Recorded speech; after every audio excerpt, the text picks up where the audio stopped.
இப்போ ரீசெண்டாக பார்த்தீங்கன்னு வச்சுக்கோங்களேன், இந்த தெருநாய்க்களை வந்து கொல்லக்கூடாது, அதில் வந்து கருத்தடை பண்ணக்கூடாதுன்னு ஒரு பெரிய பிரச்சனை ஓடிட்டுருக்கு. இந்த பிரச்சனை வந்து ரீசெண்ட் பிரச்சனை இல்லை. இதே மாதிரி 1832 வந்து ஒரு பிரச்சனை வந்துச்சு.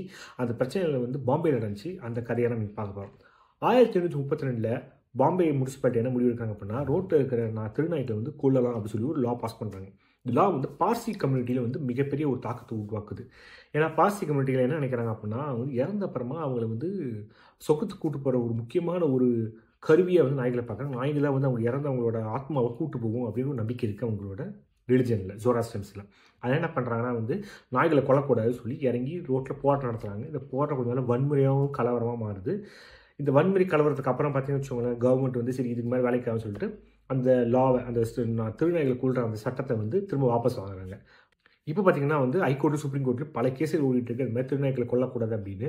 இது வந்து ரீசெண்டான பிரச்சனை அப்படின்னு நினைக்க வேண்டாம். இது கிட்டத்தட்ட 100, 150 வருஷம் பழைய பிரச்சனை தான். இந்தியாவில் பல காலமாக ஓடிட்டு இருக்கு.